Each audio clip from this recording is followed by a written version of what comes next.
All right, hello there, welcome back to another Wee Bit Different video. Today's video, y'all know how we do.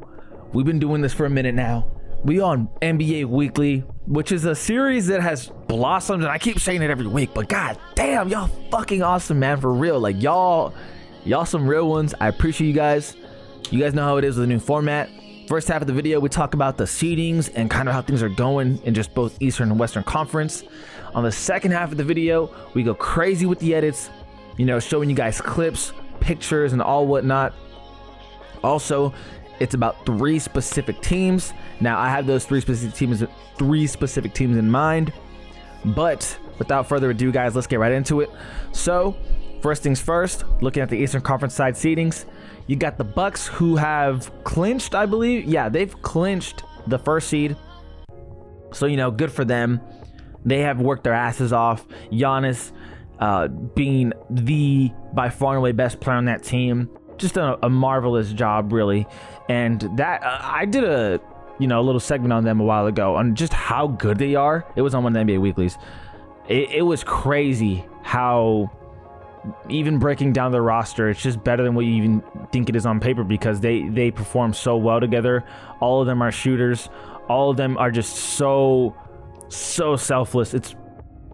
It's amazing watching the Bucks play basketball, so I'm looking forward to see what they can do in the postseason. Celtics, you know, they've had their ups and downs this season, but one thing I will always say is they will always compete. You know, they're 54-25, so you're thinking, how have they had their ups and downs? What are you talking about? It's just the losses they've taken from certain teams that they should never lose to. Those are the downs that I'm talking about. It's like, you have no business losing to teams like the Jazz or the Rockets. And again, the Celtics seemingly always, every season lose to shitty teams. And not just once or twice, but several times. So, a little annoying. But again, looking at the record, 54-25. Really good team, both home and away. I'm looking forward to see what they do in the postseason, especially if they get to play the Sixers in the second round. That is going to be amazing. Going into the 76ers, 52-27. They have locked up the third seed. I mean, maybe not technically, but they got it on lock. Again, another team that's really good at home, really solid away. Joel Embiid is probably your 2023 MVP. Just with the way Jokic performed yesterday against the Rockets. You guys are seeing this on Thursday, so 2 days ago for you guys, but for me it was yesterday. Just horrid performance, especially when Joel Embiid drops 52 points. You can probably call it a day that Joel Embiid's going to take this MVP home with him.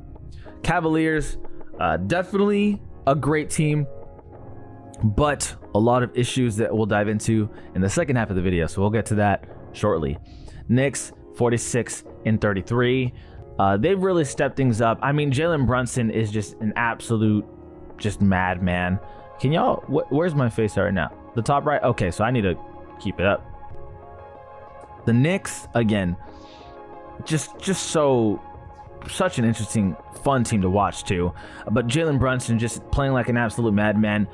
Such a great floor general. Love what he's doing. Makes everyone around him better, and he scores at such a great clip, especially that little mid-range. He can like post you up and then turn back. And again, he's a guard and he's doing it, so it's so cool. But the Knicks, I look forward to them playing against the Cavs. That truly is going to be a 50-50 kind of series where we're probably looking at a game 7, maybe game 6. The Nets locking down, or not, it's not official yet, but the Nets seemingly locking down the 6th seed. Again, nothing is set in stone, especially since they're only one game ahead. But I believe, I'm not sure on this, but I believe they have tiebreaker. And if that's the case, they're good. Like they're straight. They don't need to worry at all. But again, the Nets, Mikal Bridges doing his thing. We'll get into that in the second half of the video. The Heat, on the other hand, I believe they're on a 3-game losing streak. Let me actually fact check this really quickly. They won 2 in a row now, beat the Mavericks and the Pistons, but they lost to the Knicks, Raps, and Nets. So yeah, they were on a 3-game losing streak. That's pretty much been the Heat for you all season. They win some, they lose some. It's pretty much always in bunches for them. Then you got the Hawks, who I don't even know what to say about the Hawks, man. just an absolute blunder of a season for them. The definition of middle of the road, middle of the pack. They're 40-39. My money's, even though they're playing, who are they playing today? They're playing the team they should beat today, and for somehow, some way, they're going to lose and be 40-40 again. They're playing the Wizards. They should win. In all honesty, they should win. But goddamn, the way they've been playing this season, if the trend continues, they're going to lose tonight and be 40-40. Raptors 40-39, tied with the Hawks at the 8th and 9th seed playing spot. Tied for 8th, I should say, but the Hawks do have tiebreaker. So it's important for the Raps just to come through and try to win out to avoid that immediate one and done play-in opportunity if you do lose. Because again, if you have the 8th and 7th seed, you actually have a chance even if you do lose, because you would play the winner of the 9th and 10th and fight for that 8th seed. So it's a big deal. Being an 8 and a 9 seed, it's a big deal. Huge difference. Going further though, we got, again, the Pacers, Wizards, Magic, Hornets, Pistons, all out of it. I look forward to seeing the NBA lottery and seeing who's gonna actually get Wemby. And even then, number 2 pick ain't no slouch. Scoot Henderson, man, can't be sleeping on that guy. So number 2 pick ain't no slouch. Even if you don't get Wemby, you still have something to celebrate for sure. Absolutely. I mean, even then, just being in the top 4 in general is just an amazing feeling. Going into this though, the Nuggets and the Grizzlies. I mean, I doubt that the Nuggets fumbled the 1 seed. They should be good to go. But just the way that they've been playing in this past 10 games, let's look at it really quickly. I'm sure it's been frustrating for them. I mean, you lose to the Rockets by 21. Inexcusable, right? Absolutely inexcusable. You beat the Warriors without Jokic. Awesome. Lose to the Suns, but you're without Jokic. Okay. You lose to the Pelicans, you get blown out by them. You're without Jokic. Okay. Oh, you beat the Sixers. Beat the Bucks. Badass. Beat the Wizards. Beat the Nets. Lose to the Knicks. Beat the Pistons. Lose to the Raptors. Lose to the Nets. Lose to the Spurs. Lose to the Bulls. So again, you know, as of late, it's just been up and down for them. More so than they'd really like. But with that being said, they should be able to hold down the 1 seed and get right prior to postseason. Grizzlies, though, absolutely on fire. And then they lost, 1 or 2? Then won one again. So Grizzlies, you know, we know what they're made of. We know what they can do. Hopefully Steven Adams can come back just in time to really put them at a position to be better heading into the postseason. Because, you know, they're going to be playing either the Pels, Timberwolves. I doubt they play Thunder. I don't think there's any way the Thunder come out to 7th seed. But Pels, Timberwolves, Lakers, Clippers, Warriors. Grizzlies are in some serious trouble if the Clippers end up 7th seed and they get Paul George back. Oh God. Let alone the Warriors with Andrew Wiggins back, or the Lakers with how they've been playing as of late, you know, catching 4 in a row. So Grizzlies, not an ideal time to be a 2 seed. Kings, I think they're in deep shit if they play the Lakers. Or Pelicans with Zion would be an issue. I think the Kings can actually beat the Clippers. And then the Warriors and Kings, that would be a fucking great series if that happened. Suns, though, holding down 4th seed. They're going to keep it. In all honesty, it's shitty that the 5th seed is going to get the short end of the stick, because it's seemingly like the Suns are the team to beat in the West with KD, D-Book, Chris Paul, and DeAndre Ayton. And y'all sleeping on Josh Okogie. Not enough people are talking about him as a role player. Does the dirty work. He does what he needs to do. Going in to the next seed, though, the Warriors, Clippers, Lakers, they're all fighting for that 5th and 6th spot. Don't want to be in the play-in. The Clippers have been fumbling the bag a little bit, lost 2 in a row. Lakers are clutching up when they need to. They almost shat the bed against the Jazz. God damn, AD in the clutch shooting free throws is not fucking clutch at all, man. He turns into like a fucking below 50% free throw shooter. It's crazy. Not Suns. Warriors, though, going back to them, they are the most bipolar team in the world. Again, home record's insane. Away record's god awful. 9-30 away, 33-8 at home. it's a tale of two teams, both home and away. Timberwolves, though, I mean, they're not out of it yet in terms of being outside the top 8. They got a chance to right the ship, but they definitely need some help in seeing the Pels lose, and even the Lakers lose. You know, it's not likely that the Lakers lose 2 in a row and the Timberwolves win 2 in a row, but you never know. So at least try and do what you can to make up for some L's. Thunder and Mavs are really the two teams that are fighting for that spot. I believe the Thunder have tiebreak though, so it's looking terrible for the Mavericks. It's looking like the Mavericks are going to be out of the play-in, because again, the Thunder do have tiebreak, and if you look at the Mavs schedule, like, this is crazy. Let's look at this. They got the Kings tonight. They got the Bulls and the Mavs. They should be able to beat the Spurs. Sorry, the Spurs. The last team was the Spurs. They should be able to beat the Spurs with ease, right? That should be a gimme. Tonight against the Kings is not a gimme. Tomorrow, on Friday against the Bulls is not a gimme, because the Bulls are fighting for their lives too. So it's like, we're probably looking at 1 guaranteed win here and two question marks. Against the Kings, though, they should probably lose, but who knows? Because the Kings aren't playing for anything. So, Mavericks fans, yeah, I'm sorry. Shit's really gone. Even if you make the play-in, I don't foresee you guys beating the Timberwolves, Pels, Lakers, whoever is the 9th seed. I truly don't foresee that happening. You look at the Thunder's rest of the season schedule. They got the Jazz and the Grizzlies. The Thunder should be able to beat the Jazz, and honestly, the Grizzlies probably will rest players. They might not, but you could definitely see them not try. So you literally need to win out and hope to God that the Thunder just lose to give yourself, a chance. The Mavs desperately need a win, man. It's crazy. It is crazy because, again, the Thunder have tiebreaker, so it's a big deal. And then obviously finishing out, Jazz, Trailblazers, Rockets. I salute to the Jazz for being able to tank so hard, and lose so much. Obviously not having Laurie play and Jordan play and Colin play, names that are valuable. I salute you guys for being able to think ahead in the future and say, hey, we got to go get a great pick to surround Laurie and JC.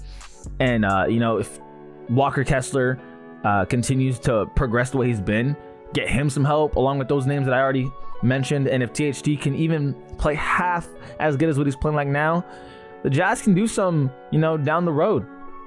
Just continue to collect picks and continue to, develop players. But anyway, it's that time. You guys know what we do, and if you don't know what we do, you're about to experience my favorite part of the video. I'll see you guys soon. All right, you guys know what we do. Second half of the video, the part where I really just get to dive deeper into specific teams. So drum roll please for the first team, even though you guys, if you were paying attention in the first half of the video, I already mentioned all three. We got the Brooklyn Nets as the first team we're going to talk about today. The reason why I want to talk about the Brooklyn Nets is very simple. They have had the biggest shift in roster above all other teams this season. You can talk about teams like the Lakers where they just switched up so much, but the Nets literally lost KD, Kyrie, and I guess TJ Warren, but that doesn't really matter. And they added guys like Mikal Bridges, Spencer Dinwiddie, Dorian Finney-Smith, and it just reshaped their entire roster absolutely. And when they originally got Mikal Bridges, right, that wasn't an acquisition that made fans go super crazy. Like, Suns fans were definitely sad to see him go, absolutely, right? Because great defender, solid scorer. But since he's gotten to Brooklyn, oh my God, Mikal Bridges, bro, this dude is going crazy. He is going berserk. He is just leaving his mark and showing he probably has the best value contract in the league. He's getting he before the season signed a 4-year, $80 million extension. That is looking like the best contract in the league right now, because You have someone playing like a literal all-star who is an elite defender, cream of the crop. You know what I mean? Like, just amazing, absolutely stellar. And you can't say enough about players like Nick Claxton who are just able to hold it down defensively, right? Dorian Finney-Smith, you know, hasn't been able to shoot the best since he's arrived in Brooklyn, but defensively, you know what he brings to the table. Spencer Dinwiddie, you know, people have had a lot to say about him and that he stagnates the offense, but I truly believe, you know, people are missing out on some good basketball when you watch him play making. You know, just watch what he does for the team. And then Cam Johnson, the other acquisition that they got, the other player that they got in that same Kevin Durant trade, didn't shoot very well when arriving, but able to, you know, get things more in place and just score, just flat out score. So this Brooklyn team is a very interesting watch. Even if, you know, they don't make their mark, realistically, you know, they're going to hold down the 6th seed, and then they will play the Sixers and they will probably get swept, if not lose 4-1. So I'm curious to see what they do after the season, because do they say, hey, Mikal's an all-star right now? Do we build around him? I mean, I'm assuming they do, right? That's what I'm assuming. But, you know, who knows? Because this still isn't a roster that's championship contender worthy. So a lot of question marks heading for the Nets. But with that being said, Mikal Bridges, an absolute stud, and something to keep an eye out for going into the offseason is how they approach, you know, going about it, in that, do they say, hey, again, Mikal playing like an all-star, do we surround him and with, you know, talent? And what kind of talent would that even look like? Are you looking at a true, you know, point guard, someone who is like just an absolute playmaker, or are you looking at, you know, a power forward? Because y'all don't really got a power forward. Again, it's Nick Claxton holding it down, and then you just got Mikal, Cam, Dorian, and Spencer kind of more so on the outside. So a lot of questions on how they build this roster, because again, you're gonna play the Sixers. It's just not an ideal situation, considering that you're, you know, trying to come along and trying to build chemistry. But the Sixers is the definition of a monster team right now. Really, the East, you know, the top 3 teams in particular are just monster of teams. So good luck, Nets. But I look forward to seeing what you can do afterwards, especially. You know, a lot of people are looking at them now, but I also want to see what they do afterwards, because again, Mikal Bridges, that is a steal of a contract. They got money to spend, you know what I mean? So we'll see what they do. Next team we're going to talk about, the Cleveland Cavaliers. And this team is amazing in that they have absolute star power, right? They got Darius Garland, boom. Evan Mobley, boom. Jared Allen, boom. And oh, did I forget to mention the best of them all? Donovan freaking Mitchell, Spida Mitchell, absolute savage. Great from 3, great from mid-range, great at the rim. Solid playmaker, especially when he wants to be, keyword wants. Sometimes he's just trying to go get a bucket, you know? But that's what Darius Garland's there for. Like, Darius is there to literally play make. And when the ball's in Donnie's hands, it's like, Donnie, you have the option to go just buy a bucket, or hey, you get doubled up, or you're attacking the rim and you see a man open, swing it out. Because you best believe the Cavs are surrounded with shooters. You know, Evan Mobley's not a great 3-point shooter, but he's got a good mid-range. Jared Allen's always down in the paint. You will not see him all too often on the perimeter. But yeah, their team is just full of star power, and it's looking like they're going to play the Knicks, right?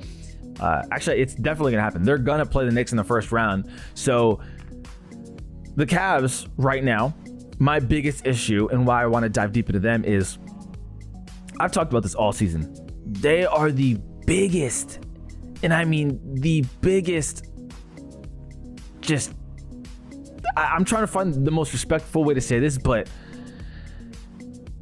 mental midgets at away games is an issue right now. Like they're just so it's just wild to me. So if you just go to their record, right? Look at how they play home and away. They're like an East team, you know, so all the Eastern teams, you know, are relatively solid away, right? Not bad at all unless you get to the 7th and below. 7th seed and below is when it gets nasty. But looking at the Bucks, right?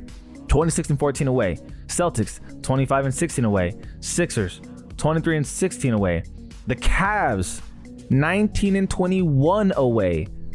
The Knicks 23-16 away.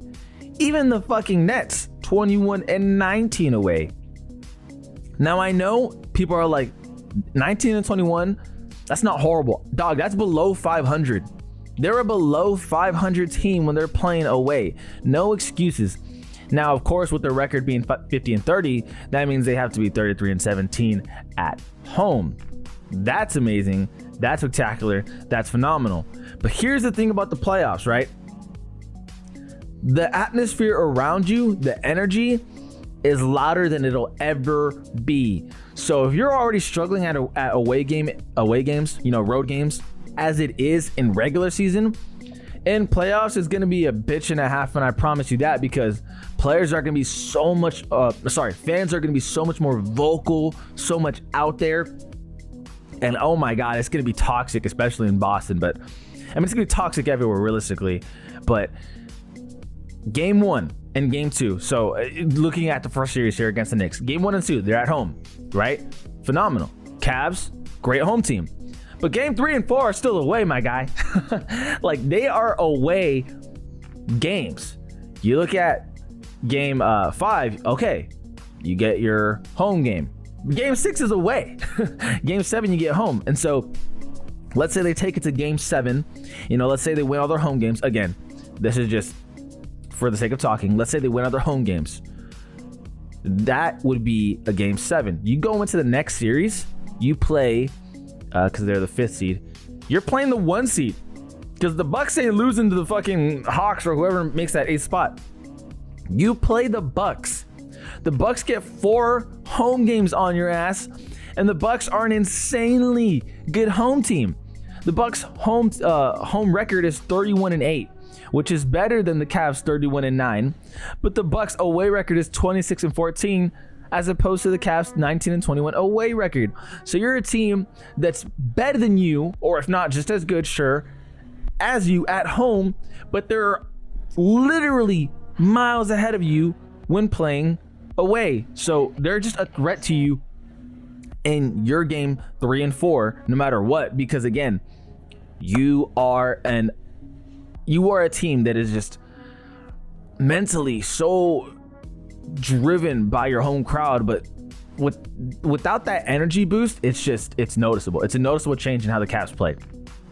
Obviously, though, they got great players, seeing what they can do when they're home, seeing what they can do when Donovan Mitchell's going off and when he's feeling it. When he's not feeling it, it's a little bit cause for concern, but that's what you got Darius there for, to pick up some slack and again, playmaking, get everyone else going. Caris LeVert leaving the second unit, doing a great job at that. So I like what the Cavs got going for themselves. Excuse me. And I think that next series is going to be at least game 6. Like there's no way it doesn't at least go to game 6. It's going to be a great series. But anyway, moving into our last team, and this team, I feel so sorry for, man. I would say drum roll, please, but like, this is a sad drum roll. Dun, dun, dun, dun, dun, dun, dun, dun. We got the Dallas Mavericks. We've talked about that before on an NBA Weekly. Actually, right around when they got Kyrie, and talking about how they need to play better and play off of each other better. But one of the issues that has come up for this team, that has been very obvious for any fan watching and anyone even just remotely keeping up, is they don't play defense.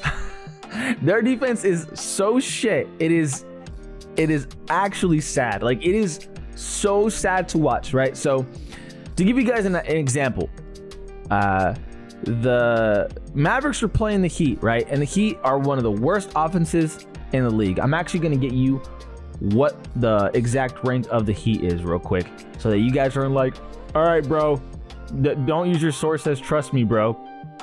Don't worry. Right now, I am pulling that shit up right now. We're going to get to the bottom of this. Points per game. The Heat are at 109.1, which is quite literally the worst in the league. The Heat have the worst offense in the league. The slowest pace. The fourth worst field goal percentage. It's the fourth worst 3-point percentage. It's horrible. They don't even rebound, bro. They're the third worst rebounding team in the league. I'm looking at the stats right here, and it's just shooting and it's playmaking as well. They are the sixth worst team at assist. They are just fucking awful.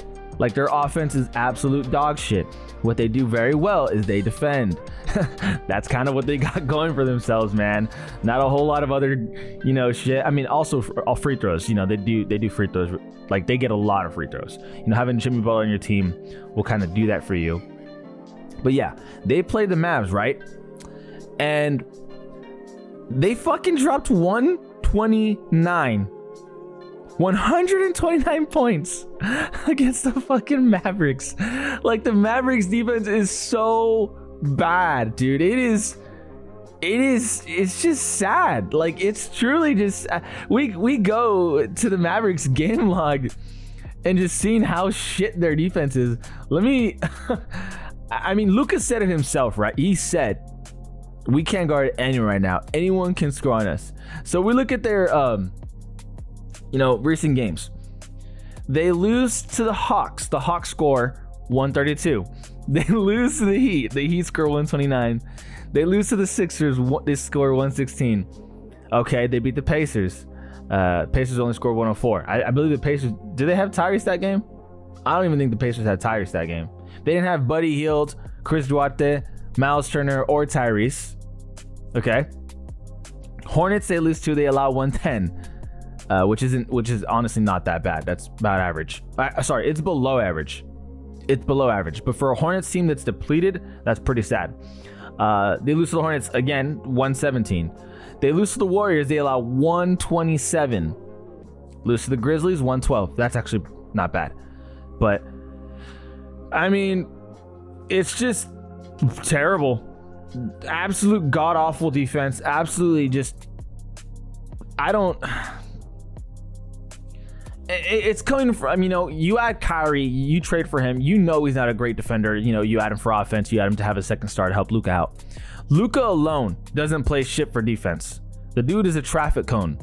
Christian Wood, as good as he is on offense, is a fucking traffic cone. Can't do jack shit.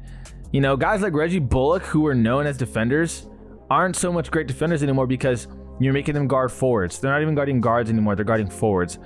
Guys like Josh Green's having to guard guys who are just bigger than him, and it's shitty to watch, dude. It's just terrible. Like, Tim Hardaway's not a defender. At least, from what you guys like, you just need a true paint protector, because Dwight Powell's not a paint protector. Maxi Kleber's not a paint protector. It's just, I just feel for y'all, man, because like,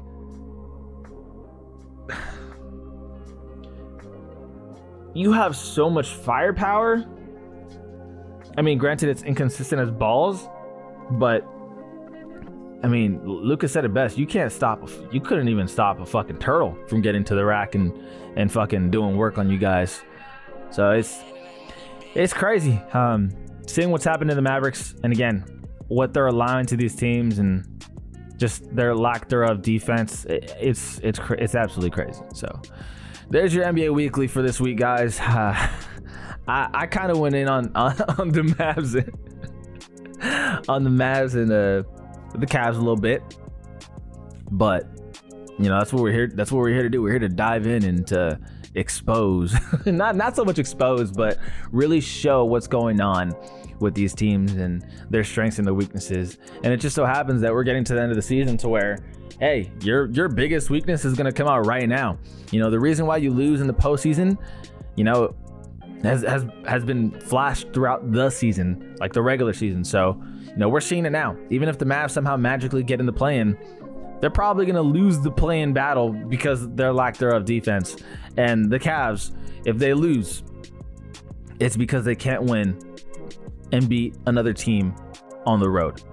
So a lot of things that are coming up, and the NBA is getting real spicy right now. So as always, I appreciate you guys for watching. This is Ollie Been Different on We Been Different, and we out.